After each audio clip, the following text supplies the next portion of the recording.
La semana pasada hemos tenido la oportunidad de hablar acerca de cuerpo uterino,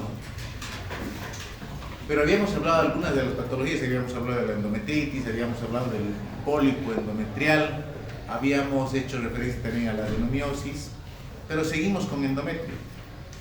Acá un poquito para recordar las diferencias entre cuerpo y cuello, ya lo hemos revisado. Recordarles que estamos hablando del endometrio, que corresponde a la mucosa del cuerpo uterino, que, como habíamos recordado ya, es un tejido que está experimentando cambios de manera cíclica, mes tras mes. El endometrio va a atravesar el ciclo menstrual con una fase proliferativa inicial, una fase secretora, dependientes de las hormonas de origen ovárico, y que cuando no se produce el embarazo, al involucionar el cuerpo lúteo, decae la producción de las hormonas ováricas y por lo tanto el endometrio ya no puede sostenerse y acontece la fase menstrual, ¿no es cierto? Entonces, fase proliferativa, fase secretora y fase menstrual. Bien, eso es importante que lo tengan presente, es importante que repasen, les había pedido, esta clase que es la segunda clase de Gineco 1. Es quizá uno de los últimos temas de fisiología en el segundo año, pero en la segunda clase de Gineco 1 se hace mención a estos temas, se repasa estos temas, y les había pedido que ustedes también recuerden un poquito por lo que viene a continuación, ¿sí? Vamos a hablar de la hiperplasia endometrial. Recuerden el término, ¿qué significa el término hiperplasia? Hiperplasia significa crecimiento, pero crecimiento a partir del aumento del número de células. A diferencia de la hipertrofia, que también es crecimiento, pero a expensas del volumen de cada célula. Entonces, a nivel del endometrio vamos a ver hiperplasia. Algún autor, inclusive en algún informe ecográfico, ustedes van a recibir y les reportan hipertrofia. No existe hipertrofia endometrial, lo que existe es hiperplasia. ¿Y a qué se refiere la hiperplasia? Pues al aumento del tejido endometrial a expensas de sus células. ¿Qué tiene el tejido endometrial? Tiene glándulas, tiene estroma. Y todo esto va a crecer más allá del estado fisiológico que nosotros conocemos como fase proliferativa. Esta es una fase proliferativa anormal. El crecimiento es constante, continuo, y puede conllevar inclusive al riesgo de un cáncer endometrial, ¿sí? ¿Y cuál es la causa para que el endometrio crezca? Lo que habíamos visto en el pólipo, lo habíamos mencionado, es un estímulo estrogénico sostenido que no es compensado por la actividad de la progesterona. Entonces vayamos pensando, todas aquellas situaciones donde tenemos un hiperestrogenismo, ya sea absoluto o relativo, va a conllevar al riesgo de una hiperplasia. Entonces, la hiperplasia endometrial consiste en la proliferación normal del estroma y de las glándulas endometriales, ¿no es cierto? Y nos va a explicar por qué pacientes en la posmenopausia sangran. Normalmente la menopausia, decimos, es la última menstruación. Cuando una mujer ha estado con un año sin presentar hemorragias menstruales, ya decimos, ya está en la menopausia. Pero anormalmente algunas mujeres sangran y hay que identificar por qué está sangrando una mujer en la posmenopausia. No le digan que es normal, busquen cuál es la causa para que ese endometrio de repente haya despertado de esa fase de menopausia.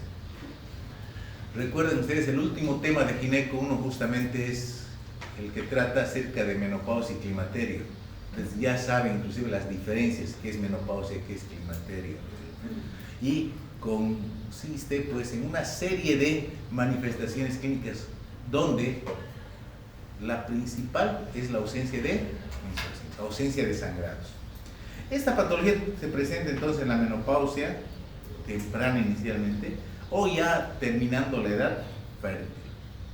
Y ese es el aspecto más o menos de una hiperplasia del endometrio. Inclusive se habla de una tendencia polipoide en la imagen. Ustedes recuerden que es pólipo, ¿sí? Los pólipos son tumoraciones, excrescencias de la mucosa. Pues pueden coexistir o la hiperplasia adoptar una forma polipoide. ¿Por qué nos interesa este cuadro? Primero, porque nos va a dar idea de que estamos frente a un sangrado anormal, porque nos puede hablar acerca de producción anormal de estrógenos, nos puede hablar de que hay una terapia hormonal de reemplazo que no está siendo bien llevada, pero fundamentalmente porque puede ser un predecesor del cáncer de endometrio, ¿sí? Así como hemos visto que en el cáncer de cuello uterino el factor más importante a tomar en cuenta era una infección por el virus del papiloma humano, aquí nosotros tenemos que tener en cuenta que el cáncer de endometrio tiene una base hormonal, una base donde el estrógeno, en la mayor parte de los cánceres de endometrio hay estimulación estrogénica. Y estos cuadros pues cursan o son compatibles con la hiperplasia. Por ejemplo, vamos a ver, esta es terapia de reemplazo hormonal, eso quiere decir esto. Obesidad, hemos hablado de la obesidad, ¿se acuerdan? Habíamos mencionado, la obesidad provoca que los andrógenos de origen suprarrenal se transformen en estrógenos. En el mismo tejido graso hay una transformación. Entonces hay mayor producción de estrógenos. En el ovario poliquístico es interesante el ovario poliquístico. El ovario poliquístico es una patología bien frecuente. Y básicamente el elemento más interesante es que la mujer con ovario poliquístico no ovula. ¿Qué hormona aparece después de la ovulación? La progesterona. Y si no hay ovulación, no hay progesterona. Entonces, ¿qué estamos viendo en esta paciente? Estamos viendo producción persistente de estrógenos, que está estimulando al endometrio a crecer, a crecer y a crecer. Y no hay esa transformación de endometrio proliferativo a endometrio secretor. Y eso se repite. Entonces, la estimulación estrogénica no compensada, anovulación crónica, lo que ocurre en el ovario poliquístico, sin oposición de progesterona. El tratamiento con estrógenos predispone a esta situación. La obesidad, la nuliparidad. ¿Por qué la nuliparidad? La nuliparidad es un factor de riesgo porque durante ese periodo de embarazo una mujer está protegida de la actividad de los estrógenos. Es como que el útero descansase del estrógeno. La hormona del embarazo es progesterona, ustedes saben, es la hormona propia del embarazo. El estrógeno en esta fase está ejerciendo un efecto negativo, un efecto nulo sobre el endometrio. Entonces, a más partos, a más embarazos, mayor protección endometrial. A 0 embarazos, más riesgo de hiperplasia de endometrio. Lo mismo en la diabetes. Hablamos del ovario poliquístico, ya les hemos explicado, es un estado de anovulación crónica. El tamoxifeno, ¿se acuerdan? Ya hemos hablado del tamoxifeno la semana pasada cuando decíamos, el tamoxifeno es un fármaco que se utiliza en el tratamiento de los tumores de mama, cáncer de mama, estrógeno dependientes, porque ahí tiene la virtud de bloquear la actividad estrogénica, pero a nivel del endometrio más bien lo que hace es ser un facilitador de la actividad de los estrógenos. Tumores ováricos que producen estrógenos. Cuando nos toque hablar de ovario vamos a encontrarnos de que ciertos tumores tienen actividad funcional y algunos de ellos son capaces de producir estrógenos. Clínicamente, ¿cómo vamos a asistir a una hiperplasia endometrio?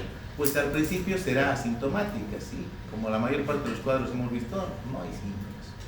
Pero cuando se manifieste, ¿qué va a ocurrir? Va a haber sangrados anormales.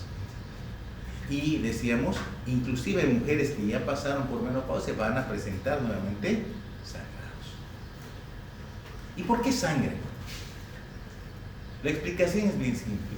El endometrio crece, crece, crece, crece, pero va a llegar un punto en el que la irrigación no sea suficiente para llevar sangre a la porción más distal del endometrio. Esta zona que está más alejada es la que va a sufrir isquemia inicialmente, necrosis, y va a comenzar a desmoronarse. Y a partir de esos puntos difusos en distintas partes del endometrio comienza a caer el tejido y comienza a producirse sangrados. ¿Sí? Entonces, tendremos que hacer diagnóstico diferencial. Bueno, vamos a hacer diagnóstico diferencial con pólipos, aunque pueden coexistir. Vamos a hacer diagnóstico diferencial con cáncer de cuello uterino. Bien. Vamos a hacer diferencia con endometrios proliferativos o secretores normales. Entonces, acá nos interesa solicitar ciertos exámenes. Y quizá el más interesante para solicitar sea la ecografía, donde nos va a mostrar una alteración del patrón endometrial. Nos va a mostrar un endometrio grueso. Ahí vamos a poder ver ese endometrio que está engrosado. La histeroscopía, les habíamos mencionado, esta es la visualización de la cavidad. Introducimos un fibroscopio y podemos visualizar la cavidad uterina por dentro. Y a través de la dilatación y el legrado para obtener material endometrial, podemos llevar a una biopsia. Pero ustedes dirán, con la ecografía ya sabemos que es hiperplasia. Sí, pero con la biopsia vamos a confirmar esto y sobre todo vamos a definir qué tipo de hiperplasia es. O sea que hay varios tipos. Sí, hay varios tipos. Y cada uno conlleva un riesgo diferente de desarrollar cáncer de endometrio. ¿Y cuáles son esos tipos? Aquí tengo 3, pero en realidad son 4. Hay 4 tipos de hiperplasia. Hay una hiperplasia simple y hay una hiperplasia compleja. Y aquí tenemos las características histológicas de una hiperplasia simple y de una compleja. Pero en ambos casos pueden ser hiperplasias sin atipia o hiperplasias con atipia. Entonces tenemos hiperplasia simple sin atipia, hiperplasia simple con atipia segura. Tenemos hiperplasia compleja sin atipia y tenemos hiperplasia compleja con atipia. Vamos viendo un poquito esto. Aquí tenemos en esta tablita el riesgo de desarrollar cáncer de endometrio dependiendo del tipo de hiperplasia. Les decía hace unos instantes, necesitamos saber qué tipo de hiperplasia es. ¿Por qué? Por este riesgo, para evaluar este riesgo. Observen, en el caso de la hiperplasia simple, que también se llama quística, sin atipia, el riesgo de cáncer es de apenas del 1%. En la hiperplasia compleja sin atipia, el riesgo sube a 3%. En la hiperplasia simple con atipia, subimos a 8%. Y en la hiperplasia compleja con atipia, subimos a 29%. Esto es el riesgo. Esto significa que aproximadamente 1 de cada 3 pacientes que tienen hiperplasia compleja con atipia va a desarrollar cáncer de endometrio. Entonces, por eso tenemos que identificar. Por eso es importante la determinación de qué tipo de hiperplasia tenemos para tomar de repente una conducta más radical. Yo con una hiperplasia simple sin atipia me quedo tranquilo haciéndole un tratamiento hormonal. Ustedes ya deducirán qué tratamiento hormonal se hace, ¿no es cierto? Pero en una hiperplasia compleja con atipia, ¿la dejaré tranquila a la paciente?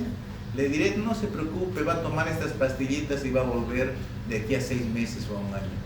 Cuando estoy dejando la posibilidad abierta de un cáncer de endometrio. Veamos un poquito esto. Aquí está nuevamente hiperplasia simple, la descripción histológica y la descripción histológica de la hiperplasia compleja. Pero veamos las imágenes, esto es lo que me interesa el impacto.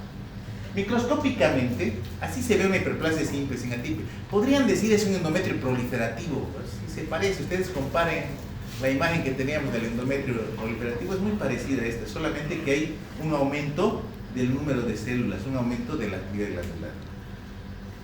Hiperplasia compleja sin atipia, vean cómo las glándulas han transformado su arquitectura. Vamos a una simple con atipia, donde aparecen células displásicas, y vamos a la compleja con atipia.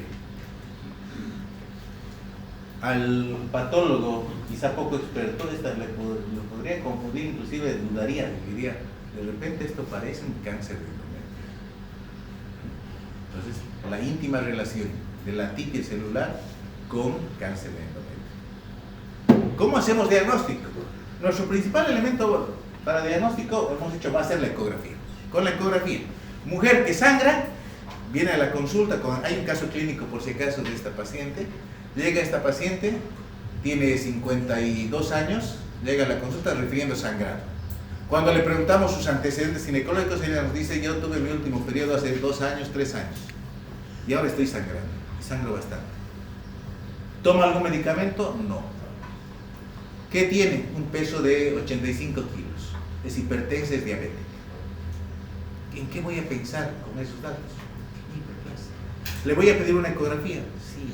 La ecografía, ¿qué me va a reportar? Engrosamiento endometrial. ¿Me voy a quedar tranquilo con el engrosamiento endometrial? No. Voy a ir al estudio anatomopatológico. A través del curetaje o a través de la estereoscopía yo voy a obtener material para biopsia. La biopsia me va a decir qué tipo de hiperplasia es. ¿Puedo pedirle niveles hormonales en sangre? Sí, voy a encontrar progesterona baja o ausente y estrógenos presentes. ¿Cómo trataré? ¿Qué tratamiento le voy a hacer? Pues es sencillo. Si la hiperplasia obedece a un estímulo estrogénico no compensado por actividad de la progesterona, ¿qué le voy a dar? Progesterona. Le doy progesterona. ¿Y qué voy a hacer? Seguimiento. Voy a citarla al mes, a los 3 meses, y voy a ver cómo con el tratamiento de progesterona esto va disminuyendo. ¿Tengo que analizar los factores de riesgo? Sí, vamos a ver los factores de riesgo. Pero cuando ya estoy frente a una hiperplasia compleja, el tratamiento y el seguimiento tiene que ser mayor. De repente podemos llegar a una histerectomía y a veces con oforectomía. Entonces el panorama va a cambiar, ¿no es cierto? En las simples o en las variedades sin atipia puedo intentar tratamiento conservador. Pero acá viene el dilema. ¿Para qué voy a conservar ese útero? ¿Cuál es la función que tiene el útero? Albergar al bebé, ¿no es cierto? Estamos hablando de mujeres que están ya en la perimenopausia, menopausia inicial, menopausia precoz, últimos días del periodo fértil. ¿Vale la pena conservar ese útero que tiene ese riesgo? Pues no. Y si la mujer decide conservarlo, pues hay que hacerle seguimiento. No es normal que una mujer en la posmenopausia sangre. No es normal. ¿Sí? ¿Por qué? Porque se viene este otro cuadro. Y acá sí tenemos que ser muy cautos. Cáncer de endometrio. A nivel mundial, es el proceso maligno más frecuente del aparato genital femenino. Y aquí aclaramos, en los países que se encuentran en vías de desarrollo, el cáncer más frecuente es el cáncer de cuello uterino. Pero en estadísticas a nivel mundial nos dan el más frecuente. ¿Por qué? Porque los países desarrollados ya han superado la etapa de cáncer de cuello uterino. No es que no hay. Pero hay una política de control más estricta. Las mujeres se hacen Papá Nicolau, están pendientes de la infección por virus del papiloma, le tienen pánico al virus del papiloma. Hay la vacuna, se promueve la vacuna. Acá no, acá le piden permiso al papá y el papá dice, no, yo soy antivacuna, y no, la vacuna a la niña. Entonces tenemos ese problema en los países en vías de desarrollo. Nos falta desarrollar todavía cultura de salud preventiva. Ellos ya superaron esa fase, entonces tienen el otro problema que es cáncer de endometrio. ¿Quiénes son las más afectadas? Mujeres un poquito mayores. ¿Sí se fijan? Las mujeres que tenían hiperplasia estaban por debajo. Ahora, para cáncer de endometrio ya están un poquito por encima. Ya son mujeres posmenopáusicas. Mujeres posmenopáusicas. Ojo, esto no es absoluto. Nos ha tocado pacientes con 45 años que ya tenían cáncer de endometrio, por si acaso. Entonces, no es para confiarse, pero es un dato que nos da para ya ir seleccionando. Dato importante, es de las mujeres posmenopáusicas y es más agresivo este cáncer de endometrio mientras más tarde aparece. Si aparece a los 55 años, es un cáncer de cuidado. Pero si aparece a los 65, es de mucho más cuidado por la agresividad con la que se va a presentar. ¿Sí? ¿Cuál es la causa? Lo que provoca crecimiento endometrial, estimulación estrogénica no compensada. Y aquí cualquier factor que determine un endometrio estimulado permanentemente por estrógenos es un factor de riesgo para cáncer de endometrio. Ya los conocemos, ¿cierto? Es el más frecuente de los tumores filtrantes, es el cuarto cáncer más común, diagnósticos frecuentes, ¿cierto? Entre la sexta y la séptima década de la vida aparece con mayor frecuencia. Es una enfermedad fundamentalmente de la posmenopausia, pero no se confíen, no es exclusiva de la posmenopausia, ¿sí? Y me hace edad más avanzada, más virulenta. Repetida, ¿no? Ahí está. Miren, comienza por una región del endometrio que se ve afectada y el crecimiento de este tumor es bien interesante. Este tumor penetra en profundidad, es un tumor que va a ser infiltrante, pero también progresa en extensión. Y ojo, se comunica a través de la trompa con el ovario. Y resulta que un tumor primario de cuerpo uterino nos está dando un tumor secundario de ovario.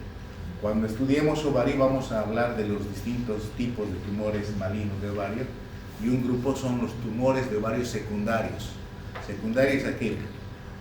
A tumores a veces de estómago, a veces del aparato digestivo, a veces de pulmón y a veces del propio. ¿Sí?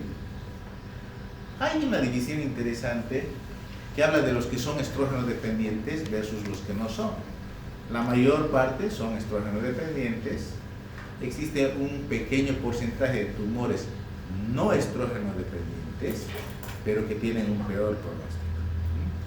Y este cuadrito nos está explicando los factores de riesgo para pólipo, para hiperplasia y para cáncer.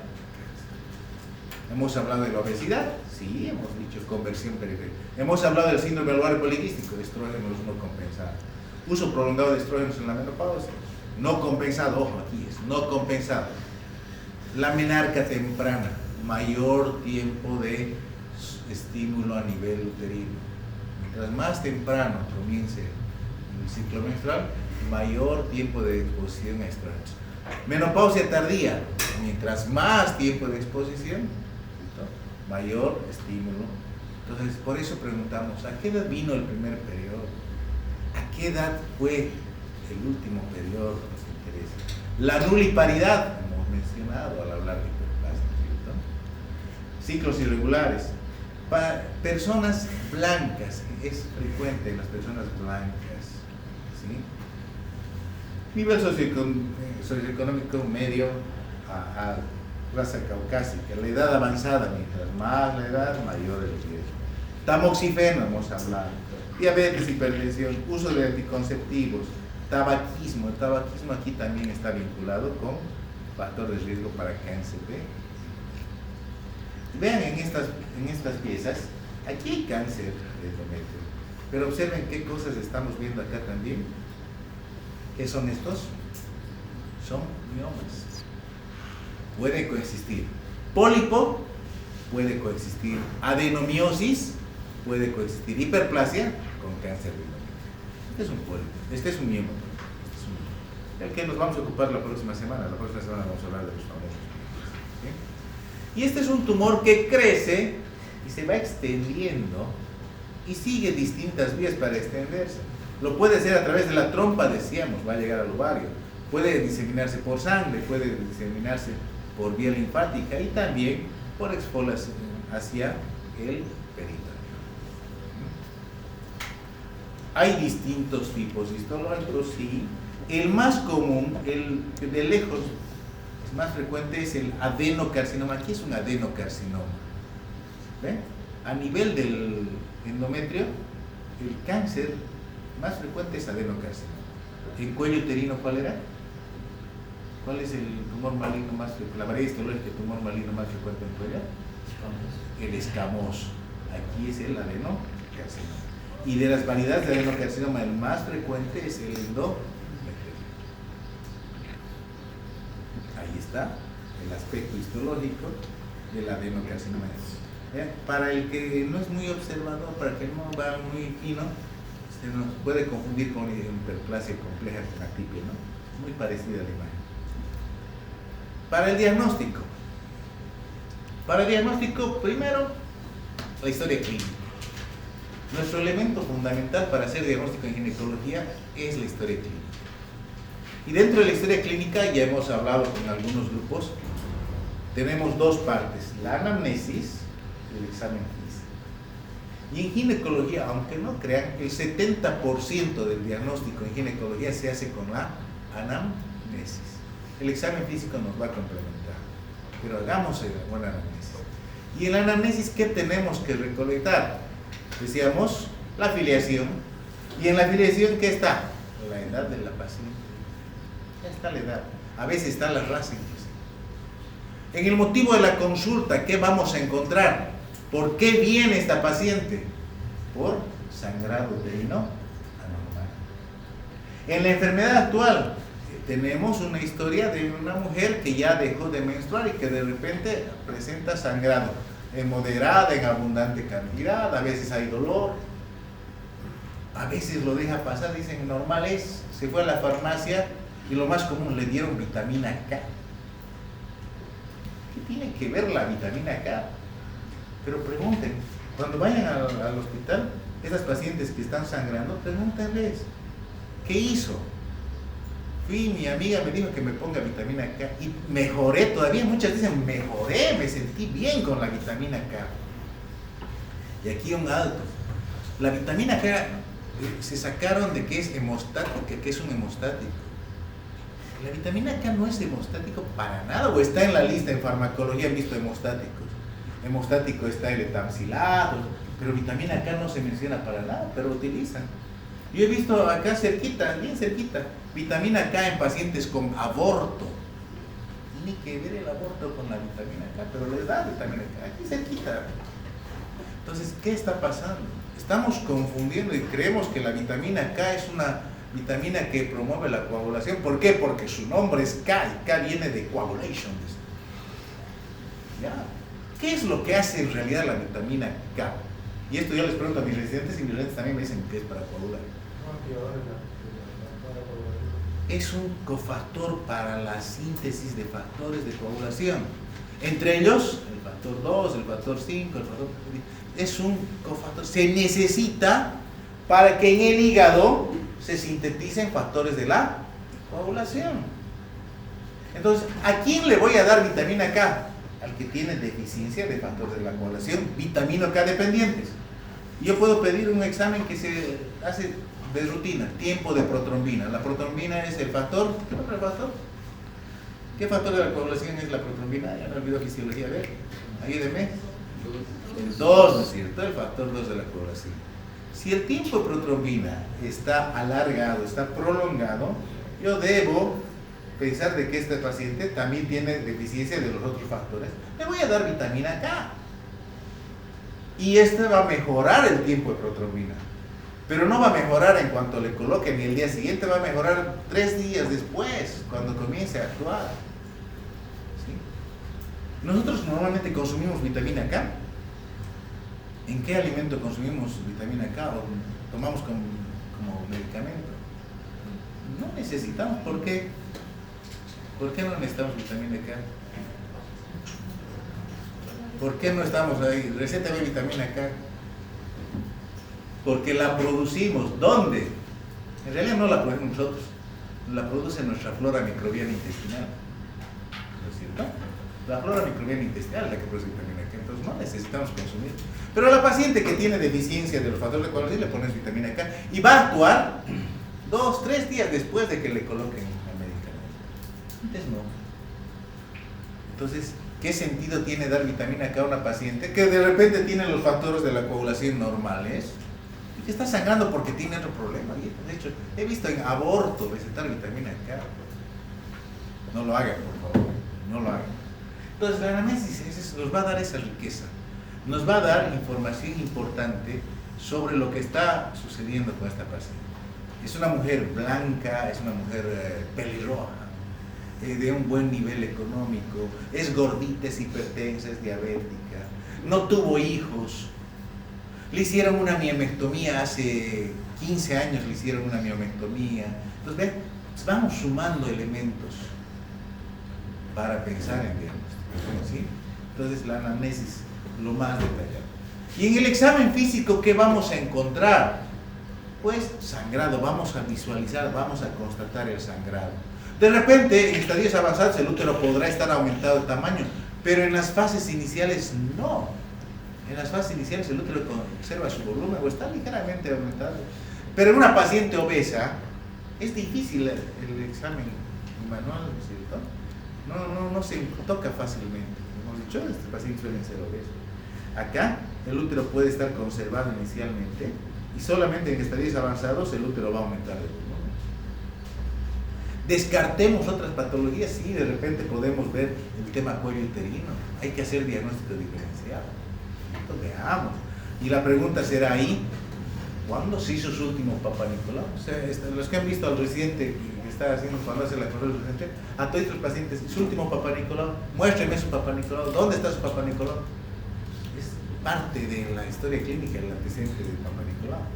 Y vean, uno de los diagnósticos diferenciales es justamente el cáncer de cuello,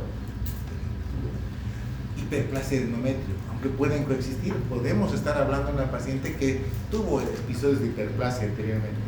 Cáncer de ovario, tumores, el tumor de células de la granulosa es un tumor que produce estrógenos. Entonces aquí la ecografía me va a ayudar, me va a mostrar un endometrio grueso e irregular. ¿Qué tengo que hacer para hacer diagnóstico de cáncer? Siempre sospecho clínicamente, mi diagnóstico presuntivo es cáncer, pero quiero confirmar mi diagnóstico, tengo que hacerle estudio de anatomía patológica. Sí, entonces hagamos la biopsia, ¿cierto? Y vamos a encontrar los hallazgos clínicos. Marcadores tumorales, relativo, más va para ovario, el C125. El estudio de imágenes no sirve, pero la biopsia va a ser fundamental. Nos quedamos con la ecografía y con la biopsia. ¿Cómo obtenemos la biopsia? La biopsia la podemos obtener de diferentes maneras. Podemos hacer un legrado, podemos hacer una aspiración, podemos usar la famosa pipele para sacar endometrio. Hay distintas formas, pero hay que obtener material endometrial para hacer diagnóstico definitivo. Ahí está la ecografía, por ejemplo. El endometrio no está grueso acá, es un endometrio delgadito. Nos puede llevar a error. Esta paciente de 70 años que está sangrando, que tenga un endometrio fino, también tiene que ser biopsiada, ¿no es cierto? La ecografía nos ayuda, es económico, es un método bien seguro, fácil de hacer, y nos permite medir lo que se llama la línea endometrial. Lo que estamos viendo en la imagen anterior, estamos midiendo la línea endometrial. Esa es la línea, ese es el endometrio. ¿Sí? Medimos la línea endometrial para ver el grosor. ¿Sí? Si la mujer está menstruando, es mejor hacerlo en la primera mitad del ciclo, antes de que venga la menstruación. Línea endometrial normal en premenopáusicas es menor a 15 milímetros y en las posmenopáusicas mayor a 5 milímetros. Problemas con la ecografía. No nos da diagnóstico definitivo. La ecografía nos permite sospechar, pero no nos da diagnóstico. No le digan, señora, usted tiene cáncer. Díganle, tenemos un endometrio engrosado, vamos a investigar por qué está engrosado. Con la ecografía sospechamos, pero no confirmamos, ¿sí? Este estudio es interesante, se llama histerosonografía o sonohisterografía. Esta es una ecografía, pero es una ecografía en la que previamente a la paciente se le infiltra dentro de la cavidad solución fisiológica. O sea, inyectan solución. ¿Y qué hace la solución fisiológica? Separa las paredes, permitiendo visualizar mejor las masas que tenemos a nivel endometrial. ¿Ya? Se ha separado la pared anterior y la pared posterior y se pueden ver este tipo de tumoraciones. A veces son pólipos, ¿sí? A veces son hiperplasias, a veces son cáncer. ¿Nos puede ayudar la resonancia? Sí, pero la resonancia y la tomografía las vamos a dejar para que nos permitan evaluar el estadio del cáncer de endometrio. ¿Se acuerdan de los estadios del cáncer de cuello uterino? También hay estadios en el endometrio, en el cáncer de endometrio. Y necesitamos estadificar también para hacer tratamiento. Entonces, con estos exámenes de mayor complejidad, lo que vamos a hacer es estadificar lo que previamente hemos confirmado a través de la biopsia. ¿Sí? Me preguntan a veces cuando están diciendo, ¿qué quiere decir HUA? Hemorragia uterina anormal. Entonces, hay que identificar si es cáncer o es hiperplasia, la biopsia, ¿cierto? Esto es también sencillo de hacer. Ojo, aquí hay riesgo de endometritis, mucho cuidado. Sigan con todos los protocolos de asepsia y antisepsia para hacer una biopsia, ¿cierto? No vayan a provocar una endometritis. ¿Qué más? Ahí está la biopsia de endometrio, ¿ve? Es una cánula que se introduce hacia la cavidad uterina y que nos permite recoger material de la cara anterior, de la cara posterior, del fondo uterino, con relativa facilidad. Un método ambulatorio. Mucho cuidado cuando estamos frente a tumores avanzados. Cuando el tumor está avanzado, el tejido es friable y de repente, y hay muchos médicos que no quieren hacer esto, pueden perforar útero. Entonces, hay que tener cierto cuidado, cierta delicadeza durante el procedimiento para evitar un accidente que es molestoso, ¿cierto? Ahí está el legrado, se puede hacer legrado también, se dilata el cuello uterino, con estas son las famosas curetas, las legras, ¿cierto? Se puede hacer. El tema es que cuando se haga el legrado, cuando se haga la obtención de la muestra, sea representativa, hayan sacado de cara anterior, no vaya a ser que hayan sacado una zona donde no está el tumor, que sea un tumor incipiente y no estén sacando del punto donde está el crecimiento del endometrio.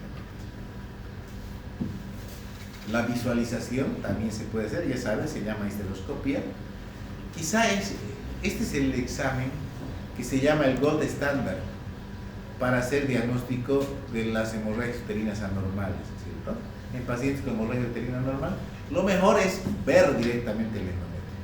Uno ve y sabe que en esa esquina está el problema y de esa esquina va a tomar la muestra. Entonces es un método que hace doble función. Nos permite ver la lesión y nos permite tomar la muestra del punto donde está la lesión. Ahí está la histeroscopia. Es un método también relativamente sencillo. Y ustedes tienen que tener entonces una conducta. Cuando les digo en la última parte de los casos clínicos, ¿cuál es el manejo terapéutico?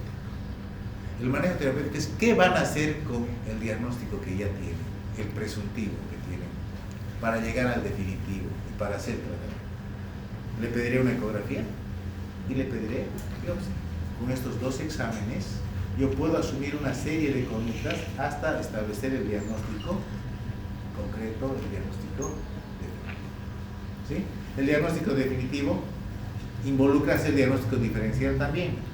No se olviden que hay muchas causas de hemorragia uterina normal, donde la edad, por ejemplo, nos guía. No voy a pensar en cáncer de endometrio en una mujer de 20 años. Lo descartaré al final, pero voy a pensar en una mujer de 20 años que tenga algún problema relacionado al embarazo. Una mujer de 30 años, voy a pensar en un mioma. En una mujer de 40, 45, voy a pensar en pólipo, en hiperplasia. En una mujer de 50, 55, voy a pensar en cáncer. Entonces, vean, con la edad, ustedes ya se están guiando. Es en los casos clínicos, por eso les pongo edad. Les pongo mujer de 37 años que presenta sangrado uterino anormal, hemorragia uterina anormal, cáncer de endometrio de entrada. ¿Por qué? ¿Es su diagnóstico diferencial? Sí, pero no piensen en cáncer de endometrio en una mujer de 40 años, de 35 años.